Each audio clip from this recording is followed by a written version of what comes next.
우리 인생에서 꼭 던져야 될 질문 중에 아마 두 가지가 있는 것 같아요. 그 중에 하나는 한번 해볼까요? 나는 누구인가? 첫 번째는 나는 누구인가? 두 번째는 나는 누구여야 하는가? 한번 해볼까요? 나는 누구여야 하는가? 나는 누구인가? 이것은 우리 자신의 정체성에 대한, 신앙으로 보면 우리의 영적인 신분에 대한 질문이라면, 나는 누구여야 하는 것은 우리의 삶, 우리의 사명, 우리는 어떻게 살아야 되는가? 라는 아주 중요한 질문이라고 생각해요. 우리 그리스도인들은 나는 누구지? 내가 하나님 앞에서 누구지? 이 질문. 그리고 나는 누구여야 되지? 어떻게 살아야 되지? 이 질문 우리가 꼭 해야 된다라는 생각을 해봅니다. 오늘 우리가 읽은 본문, 우리가 잘 아는 말씀인데, 한 사람의 인생을 바꾼 아주 놀라운 장면이 나옵니다. 그는 중풍병자입니다. 몸도 움직일 수도 없습니다. 그에게는 희망도 힘도 미래도 없고, 가장 비참한 것은 스스로, 예수님이 자기 마을에 왔는데 스스로 갈 수도 없는 그런 사람이었습니다. 그런데 그 곁에 네 사람의 친구가 있었습니다. 그 친구들이 그를 메고 예수님께로 그 친구를, 중풍병자를 데리고 갔습니다. 데려가는 길에 사람들이 미리 와가지고 너무 막혀가지고 너무 많이 와서 예수님께 갈 수가 없었지만, 그들은 지붕 위로 올라가서 지붕을 뚫고 예수님 앞으로 그 중풍병자를 달아내립니다. 자, 그 장면을 보시고 주님이 뭐라고 얘기하냐? 5절 말씀 보십시오. 예수께서 그들의 믿음을 보시고 중풍병자에게 이르되, 그들의 믿음을 보셨다. 복수죠? 누구를 얘기할까요? 그들이 바로 중풍병자를 메고 왔던 네 사람. 그리고 그들의 믿음을 보시고 중풍병자에게 뭐라고 그럽니까? 내 죄사함을 받았다. 여러분, 우리가 성경에서 말하는 일반적인 구원, 죄사함의 은총은 개인의 믿음에, 자신의 믿음, 개인의 믿음에 의해서 죄사함 받을 수 있잖아요.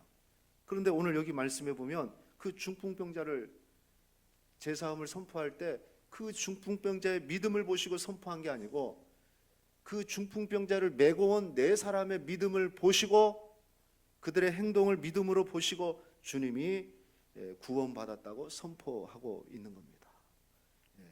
아주 어떻게 보면 놀라운 일인 거죠.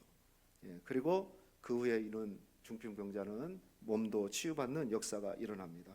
저는 오늘 이 말씀 통해서 오늘 우리에게 한 영혼의 가치가 얼마나 귀중한지, 성경은 천하보다도 귀한 게 한 생명, 한 영혼이라고 그랬습니다.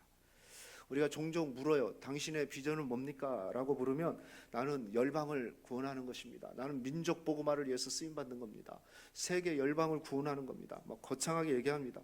너무 놀라운 비전이죠. 우리가 충분히 가질 수 있는 비전입니다.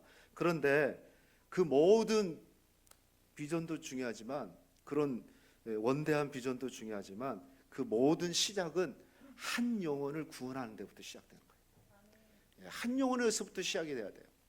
여러분, 우리가 급하다고 해서 10걸음 날아갈 수 있습니까? 아니죠. 한 걸음씩 한 걸음씩, 한 계단씩 한 계단씩 올라가듯이 우리는 한 영혼에 대한 가치, 한 영혼에 대한 비전, 이걸 가져야 됩니다. 그래서 오늘 말씀을 통해서 저와 여러분이 한 영혼의 가치를 다시 생각하는 그런 축복의 시간이 되기를 원합니다. 첫 번째 우리가 알아야 될 것은, 한 영혼을 구원하기 위해서 우리는 절대 포기하지 않는 열정을 가져야 된다. 따라합시다. 포기하지 말자. 여러분, 중풍병자는 스스로 움직일 수가 없었습니다. 누가 도와주지 않으면 움직일 수도 없어요. 그리고 예수님께로 갈 수도 없는 겁니다. 자, 그런 그를 돕는 네 사람이 있었어요. 그 네 사람이 그를 도왔습니다. 그런데 그를 포기하지 않았어요. 그 네 사람은 가다가 장애물이 있었지만은 포기하지 않았어요. 이 중풍병자는 우리가 영적으로 보면은 전혀 할 수 없는 무기력한 사람이라고 할 수 있어요. 우리 주변에도 보면은 이렇게 멀쩡해 보이는데 또 그 속이, 그 내면이, 그 마음이 무너진 사람들이 참 많아요. 마음이 정말 지쳐버린 사람들, 그리고 우울함에 갇혀가지고 빠져나오지 못하는 사람들, 또 어떤 좌절감에 있는 사람들, 우리가 잘 몰라서 그렇죠. 눈만 돌려보면 그런 사람들이 많아요. 또 죄책감에 눌려있는 사람들, 코로나 이후에 특별히 믿음이 완전히 식어버려가지고 교회를 떠난 사람들. 여러분 그런 사람들을 우리가 가나안 성도라고 그러잖아요. 가나안 성도 들어봤죠? 들어봤죠?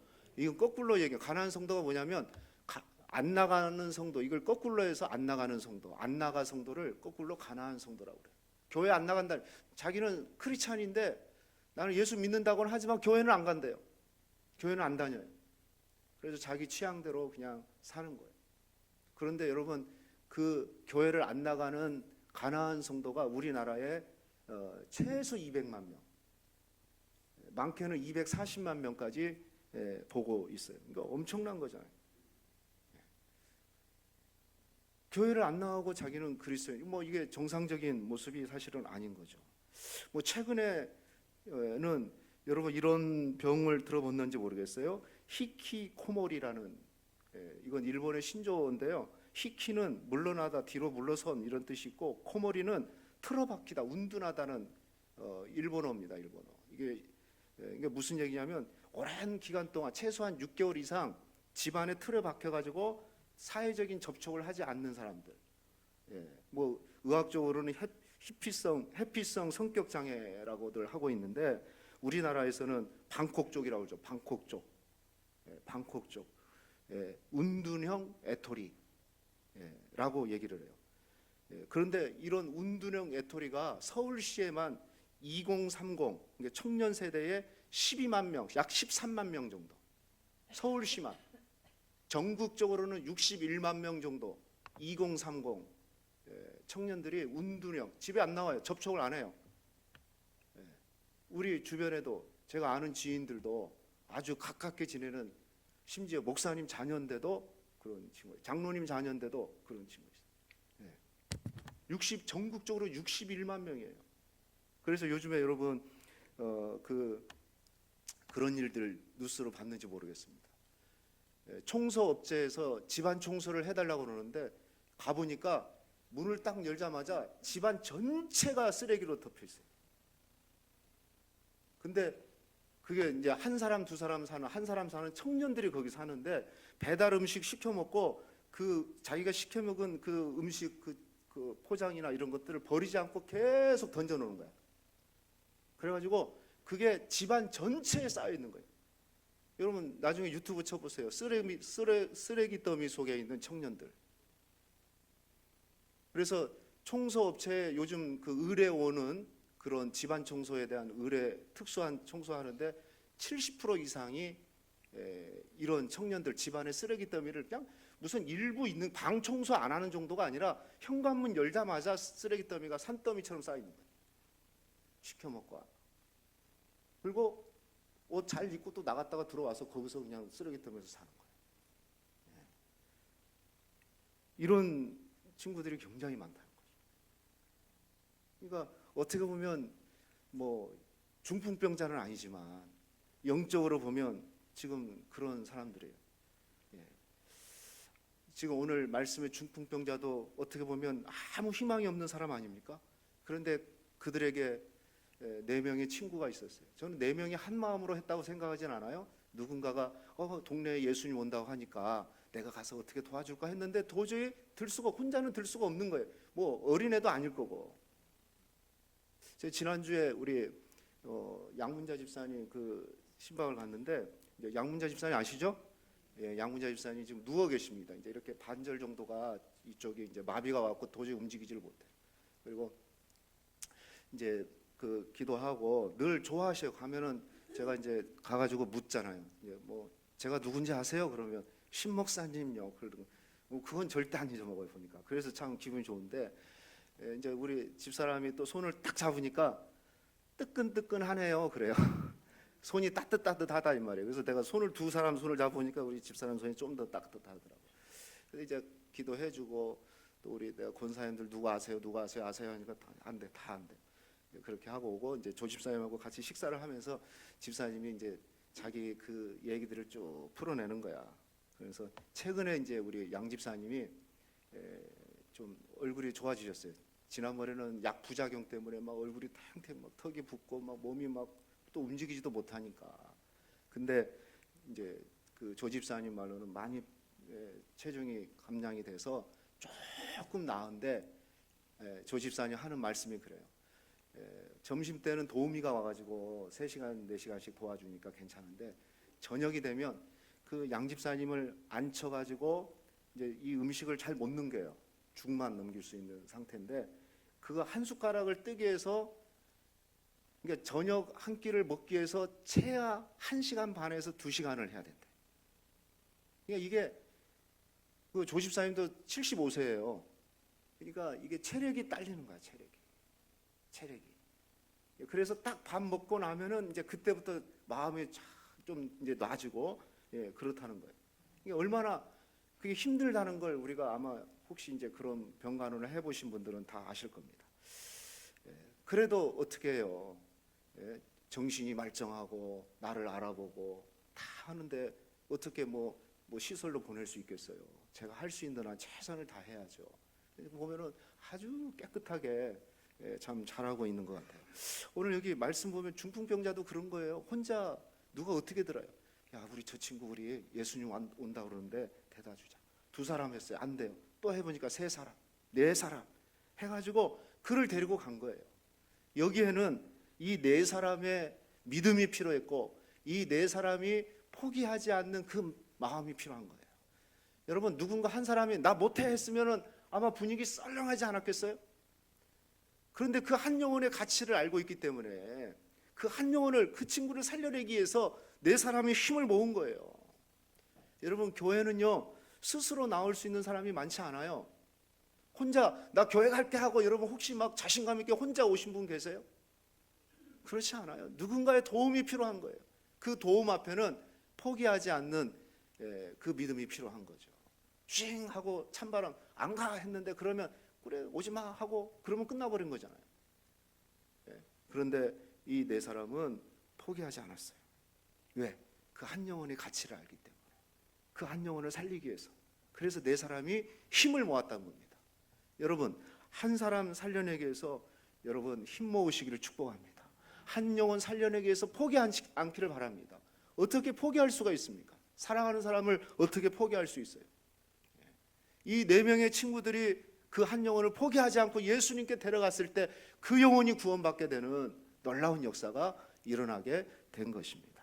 저는 그래서 한 영혼의 가치를 여러분이 깨닫고 그 영혼을 살려내기 위해서 포기하지 않는 그런 믿음이 있기를 주의 이름으로 축복합니다. 2번째는 그 한 영혼을 위해서 수고를 아끼지 말아야 돼요. 여러분, 한 영혼 중풍병자 주님께로 인도하는데 이건 수고가 필요해요. 수고가. 마음만 필요하고 되는 게 아니에요. 육신의 수고도 필요해요. 4명이 힘을 합해야 되는 수고가 필요해요. 그렇잖아요? 보세요. 데리고 4명이 합해갖고 왔는데요, 4절 말씀 보십시오. 무리들 때문에 예수께 데려갈 수가 없다. 예수님은 방에 계시고 그리고 마당에 막 사람들이 줄을 서가지고 예수님께 기도받으려고, 예수님 말씀 들으려고 마당에 꽉 찬 겁니다. 그러니까 자기들 4명이 끙끙대고 데리고 왔는데 이거 들어갈 수가 없는 거예요. 자, 그런데 그들은 포기하지 않고 새로운 방법을 생각해내죠. 4절 다시 보십시오. 무리들 때문에 예수께 데려갈 수 없으므로 그 계신 곳에 어디로 어떻게 했어요? 지붕을 뚫어 구멍을 내고 중풍병자를 누운 상을 달아내렸다라고 얘기를 해요. 여러분, 이들은 포기하지 않고 새로운 방법으로 수고했는데요, 어떻게 수고했어? 한번 생각해 보십시오. 그 장정을 지붕으로 올렸어요. 아마 누가 이런 의견 내면 그랬는지도 모르겠어요. 그럴 수도 있을 것 같아요. 그게 무슨 소리냐? 야, 저 사람들 차라리 가도록 기다리자. 아니면 예수님 뭐 떠났는데 다음 주에 저쪽으로 온다는데 우리 그쪽에서 다음 날 만나면 되잖아. 다음에 만나면 되잖아. 뭐 이렇게 얘기할 수도 있고. 그런데 그들은 포기하지 않고 그들의 수고를 아끼지 않았어요. 여러분 생각해 보세요. 그 사람을 지붕으로 올린다는 거요? 그거 보통 일 아닙니다. 그리고 지붕을 열었어요. 뜯었어요. 이건 육신적인 수고뿐만 아니라 나중에 집주인한테 보상해 줘야 돼.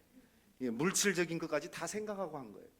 야, 그거 다 좋다. 우리가 육신적으로 올리는 힘도 들 것이고 또 내리는데 또 내려야 되고 또 지붕 뜯어야 되고 내려야 되는데 나중에 그거 원상해 주려고 그러면 분명하게 말도 들을 거고 경제적인 손해도 볼 것이다. 하지만 그들은 그런 수고를 마다하지 않았다는 것. 여러분, 한 영혼 전도하는데 그냥 설렁설렁해서 되겠습니까? 안 돼요. 아니, 하나님도 그렇게 하지 않았어요. 하나님이 저 천국에서 우리를 구원하시기 위해서 너 구원받아라 이렇게 선언하고 끝내버렸습니까? 그러지 않았어요. 독생자 예수님을 인간의 몸으로 이 땅에 보내시고 그를 30년 동안 인간으로 살게 하시고 3년 동안 그리스도로 메시아로 살게 하시면서 온갖 수모를 다 당하고 그리고 십자가에서 처절하게 고통당하시고 그리고 죽기까지, 그를 잡아서 죽이기까지 하셔서 저와 여러분을 구원시킨 거 아닙니까? 그게 하나님의 수고예요. 그렇잖아요? 예. 그냥 하나님은 저 천국에서 인류를 구원하노라, 너 구원시킬게, 이렇게 하지 않았다고요. 예. 그리고 오늘 여기 예수님의 말씀도 그거 아니겠어요? 예. 아마 저는 이런 생각이 들었어요. 이들이 어떤 생각을 했을까? 지붕에서 내렸을 때 가장 중요한 반응은 예수님의 반응일 거예요. 예수님이 이렇게 말씀했다면 어떨까요? 야, 너희들 눈에 안 보이냐? 저 바깥에 줄 서 있는 사람들 안 보여? 너희는 무슨 특권이 있다고 이 지붕을 뚫고 내려오는 거야? 줄 서서 기다려야지. 만약에 예수님이 그랬다면 그들의 수고는 다 헛됐겠죠. 근데 그렇게 해도 됐을 거예요. 예수님은 공평하신 하나님이니까. 그런데 예수님은 그러지 않았어요. 그들의 믿음을, 그들의 수고의 믿음의 행동을 믿음으로 보여주신 겁니다. 여러분, 예수님이 그 동네 갔을 때 저 집에 있는 중풍병자를 다, 오늘 말씀해 보니까 바리새인 서기관들의 마음 중심까지도 다 알고 계신 분이었어요. 예수님, 내가 여기서 선포하노라, 너 집에서, 너 저쪽 집에 있는 중풍병자 구원받아라, 이렇게 하지 않았다니까요. 하나님은 그 네 사람의 수고를 믿음으로 보시고 하나님이 역사해 주신 거예요. 그러니까 우리는, 여러분, 한 사람 구원받는데, 구원시키고 주님께로 인도하는데 여러분 그냥 되는 게 없어요. 슬렁슬렁 되는 게 없어요. 반드시 수고가 필요한 겁니다. 저는 그래서 교회는 뭐 하는 것일까? 교회는 뭐 하는 것일까? 그 천하보다도 귀한 한 영혼을 위해서 시간을 쓰는 거, 물질을 쓰는 거, 그죠? 먼저 다가가서 얘기를 해주고 또 다가가는 그 용기가 필요하고 그 사람을 위해서 헌신할 수 있는 그 수고를 우리 주님은 믿음으로 보시는 거예요. 믿음으로. 할렐루야. 수고 안 하고 안 돼요. 여러분, 정말 여러분 사랑하는 사람이 정말 구원받기를 원하고 기도하고 있습니까? 수고하시기를 축복합니다. 그냥 기도만 하고 있는다고 되는 게 아니라니까요. 반드시 수고가 필요해요. 그 수고를 통해서 하나님은 믿음의 행동으로 보시고 역사에 주시는 거예요. 저는 이게 너무 필요하다고 생각해요. 그래서 육신은 잠깐 뭐 살다가 죽는 게 육신이잖아요. 그렇지만 그 영혼은 그들의 수고 때문에 그 중풍병자가 영원히 구원받는 놀라운 역사가 일어났다는 거죠. 저는 우리의 모든 수고를 통해서, 여러분의 수고를 통해서 한 영혼이 살아나는 역사가 있기를 축복합니다. 수고 없이, 헌신 없이 절대로 구원의 역사 없습니다. 은혜는 그렇게 주어지는 게 아닙니다. 우리의 수고에 하나님의 역사가 나타나는 것 꼭 기억하시기를 주의 이름으로 축복합니다. 세 번째는 그 한 영혼을 그럼 어떻게 했냐? 수고와 포기하지 않는 열정과 수고로, 그 다음에 중요한 게 뭐냐면 예수님께 연결시켜야 된다. 이게 목적이에요. 단순히 수고하고 애썼다는 것을 끝나면 안 돼요. 지금 4명의 친구들의 목표는 그 중풍병자를 위로하기 위한 것이 최종 목적이 아니었어요. 옆에 내가 있어줄게, 그것만 해도 우리는 인간적으로 참 힘이 될 때가 있습니다. 그런데 거기서만 머무르면 안 돼요. 최종적인 목적은 뭡니까? 예수님께 연결시켜주는 것, 예수님께로 데려가는 것이에요. 이 똑같은 본문에 누가복음에 보면도 나와 있는데, 누가복음 5장 19절 말씀 보면 이런 말씀이 있습니다. 무리 때문에 메고 들어갈지를 알지 못한지라 지붕에 올라가 기와를 벗기고 병자를 침상한 채 무리 가운데로, 그 다음에 누구 앞에? 예수 앞에 달아내렸다라고 얘기했어요. 그러니까 예수님의 가장 앞에, 아마 이렇게 예수님이 설교하고 있는데 그런 것 같아요. 지붕에서 뭐가 하나씩 뚝 떨어지는 거예요. 딱 보니까 예수님 앞에 딱 떨어진 거죠. 여러분, 우리가 할 수 있는 최고의 최선의 목표가 뭐냐면 예수님께 연결시키는 거예요. 좀 다르게 얘기하면 교회로 데리고 오는 거죠. 그렇잖아요. 예. 우리가 말을 저 물가에다는 갖다 놔야지 지가 먹는 것이지. 물가까지는 몰고 가야 되는 거예요. 예. 아까도 말했지만은 모두로 데려가서 내가 여기서 텔레파시 써가지고 그 중풍병자 나았다 하고 선언하면 될 건데 그렇게 주님은 일하지 않아요. 예. 여러분, 교회는 다른 거 아닙니다. 사람 의존하게 만드는 공동체가 아니고 예수님께 연결되어지는 거. 오늘 저는 여러분에게 말씀을 전하고 있지만은 이 말씀의 궁극적인 목적은 그거예요. 여러분이 뭐 바르게 살고 깨끗하게 살고 윤리적으로 살아라, 그게 목적이 아니고 여러분이 예수님께 연결되기를 원합니다. 그죠? 여러분의 삶이, 여러분의 인생이 예수님과 접속되어져서 평생 그렇게 사는, 주님과 접속되는 그런 삶, 주님의 능력을 공급받는 그런 삶을 살아가는 거죠. 그래서 저는 그래요. 교회 모든 일들, 봉사와 섬김과 양육과 교제, 오늘 지금 주방 봉사자들이 지금 저 주방에서 봉사를 하고 있는데 그 목적이 뭐겠습니까? 밥 맛있게 하는 것만 목적이 아니라 이 밥을 먹고 성도들이 주님께 연결되는 거. 여러분이 봉사하는 것도 마찬가지고 양육하는 것도 모든 사역이 그런 거죠. 찬양도 마찬가지예요. 네? 좋은 찬양, 아름다운 찬양, 좋은 노래 부르는 게 목적이 아니고 이 찬양을 통해서 함께 주님께 접속되는 거. 할렐루야. 예, 그게 최종적인 목적이 돼야 돼요. 지금 4명의 친구는 중풍병자에게 가장 잘하는 것은 뭐냐면 예수님께 접속시켰다는 거예요. 예수님 앞으로 내렸다는 거예요. 아마 주님이 보니까 깜짝 놀랐어요. 이런 믿음을 본 적이 없어요. 그래서 주님이 너희 믿음 보고 내가 이 사람 구원해 줄게. 지금까지 하지 않았던 그런 말씀을 전하고 있는 거죠. 그런데 놀라운 역사가 일어나요. 예수님께 갖다 놨더만 그 다음부터는 예수님이 일하시는 거예요. 네. 우리는 최종적인 목적은 예수님께까지만 가면 되는 거예요. 그 다음은 주님이 하셔야 돼요. 예, 구원, 제사함을 선포하고 구원을 이루신 것은 성령의 역사고 구원 하나님의 역사지 인간이 할 수 있는 게 아닌 거죠. 그래서 우리 중심 가운데 있어야 될 게 뭐냐면 나는 어떻게든지 주님께 연결시켜야 되겠다. 교회 데려가야겠다. 뭐 그런 분들이 많잖아요. 예, 교회에다가 아이들 태다 주다가 나중에는 자기가 교회 들어와서 구원받고 장로님 되신 분 계셔요. 우리 작은 형님이 그래요. 우리 작은 형이 늘 애들 교회에다 태워주다가 뭐 교회에서 부흥회 한대 해가지고 들어와가지고 지금은 장로님 됐어요. 왜?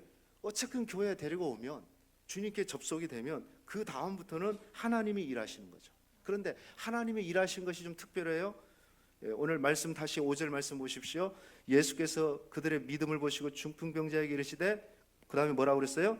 작은 자야 내 제사함을 선포했다. 사실 4명의 친구들은 중풍병이 치료되기를 원했던 거잖아요.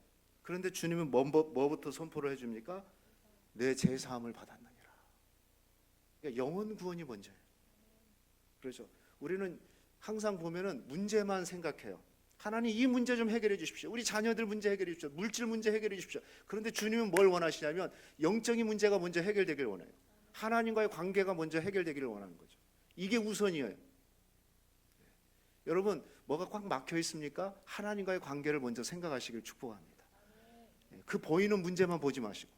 그래서 주님은 중풍병자에게 제사함을 먼저 선포합니다. 그리고 그 다음에 몸도 일으켜줘요. 11절 12절 말씀 보니까 내 상을 들고 나가라 하니까 건강하게 걸어서 나가게 되는 겁니다. 이게 하나님이 일하심의 특징이에요. 성경에도 우리가 잘 알잖아요. 요한 3서 1장 2절 말씀 같이 한번 읽어볼까요? 시작. 사랑하는 자여 내 영혼이 잘된 같이 내 범사가 잘되고 강건하기를 내가 간구하노라. 여러분 하나님의 일은 딱 이렇게 되는 거예요. 영혼이 잘됨 같이. 영혼이 잘된 것이 우선이고 영혼이 잘됨으로 이 말이거든요. 그 다음에 범사가 잘되고 강건케 된다는 거죠. 전인적인 영혼이 잘됨으로 모든 삶이 잘 되어지는 축복이에요. 그러나 우선이 뭡니까? 하나님과의 관계가 먼저예요. 그러니까 하나님의 일하시면 그거부터 하는 거예요.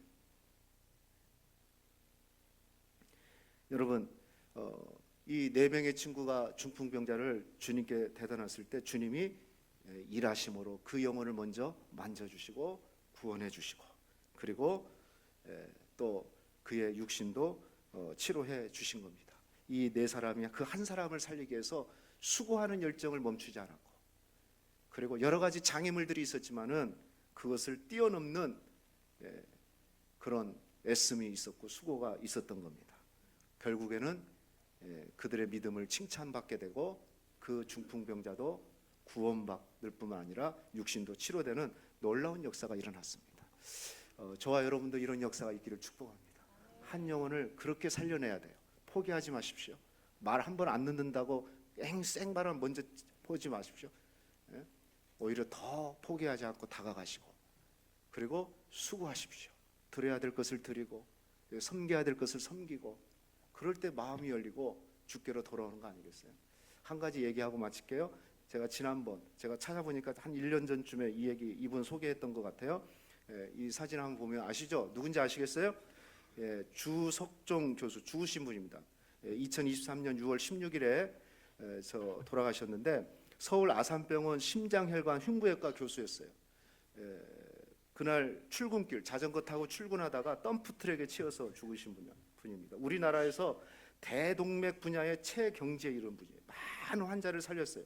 이분의 죽음이 왜 안타까웠냐면 대체 불가했던 인물이다. 뭐 제가 인터넷 찾아보니까요 정말 대단한 분이었어요. 그런데 안타깝게 그가 자전거에 치여서 죽었어요. 그런데 대한민국 최고의 의사가 왜 자전거를 타고 다녔을까? 뭐 이유는 딱 하나였어요. 병원 옆에다가 방어도 집어넣어 놓고 그 과가 흉부외과이기 때문에 24시간 콜렉이에요. 집에 가서 돌아올 시간이 없어요. 그러니까 그 병원 옆에다가 집어넣어 놓고 전화 오면은 자전거 타고 가가지고 바로 수술하고 그랬던 겁니다. 그러니까 환자를 살리기 위해서 그 일을 그렇게 생활을 했던 겁니다. 환자를, 그래서 실제로 많은 환자를 살려냈어요, 이분이.